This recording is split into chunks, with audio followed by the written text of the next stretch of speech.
Hi, I'm Sister Geralyn Schmidt, and you're listening to Musings from a Catholic Evangelist.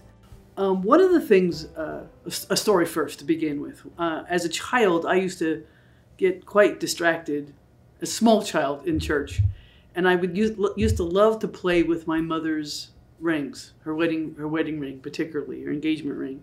And I used to put the stone up next to my eye and play with the colors of the light as it bounces against the different facets of the diamond. And one point, in one Sunday, when I was 5 or 6, I tapped my mother on the shoulder and said, "Why did God put the colors in the diamond?"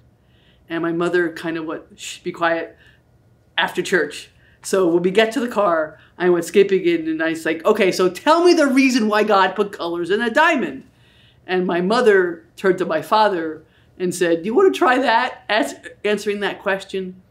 And my father said that a regular diamond doesn't have the color, and a person who works with diamonds cuts it in a certain way so that the light bounces back in the different facets of the diamond, making rainbows.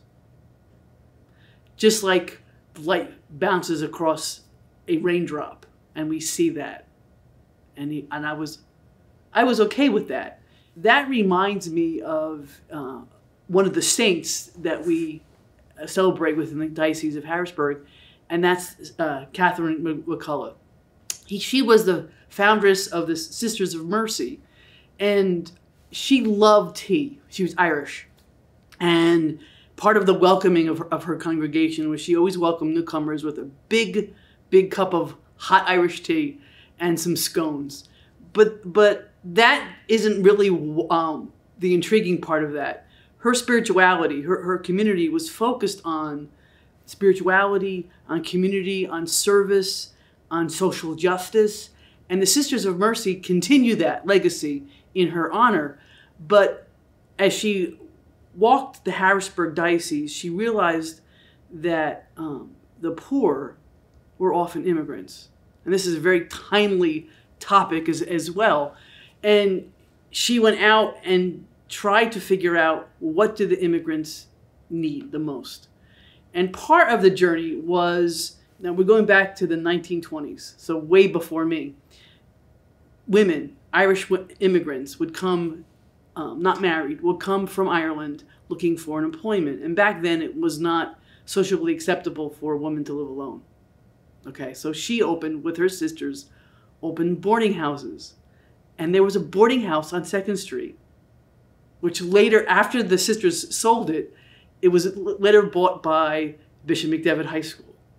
Okay, and it was made for a faculty house. And that's where I resided for 10 years.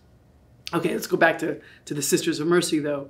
That boarding house housed Irish immigrants, women who were single, who worked in the state capitol. And there was a place which they could go that was safe. Another part of that building was also a homeless house for the homeless. The men would come off the streets and they would sleep in the basement of one of the two. There were 2 buildings attached. The basement of one of the buildings.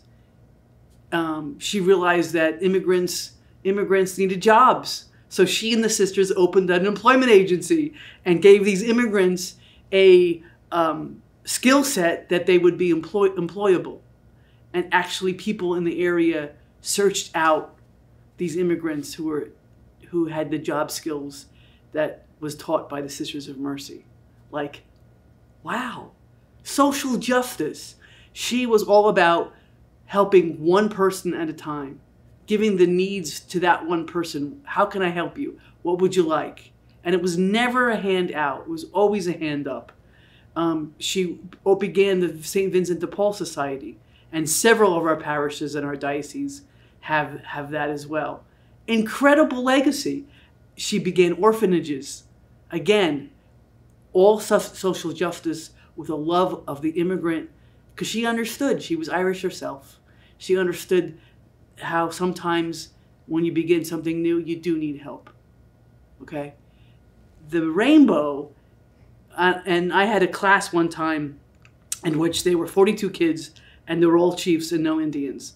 And I use the rainbow as a symbol of working together, a symbol of unity, because when each color work together, come together, you get white light.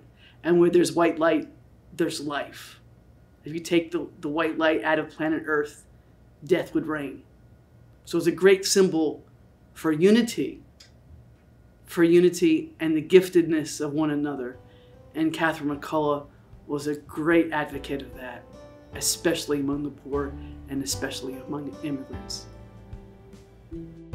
You're listening to Musings from a Catholic Evangelist, and I'm Sister Geralyn.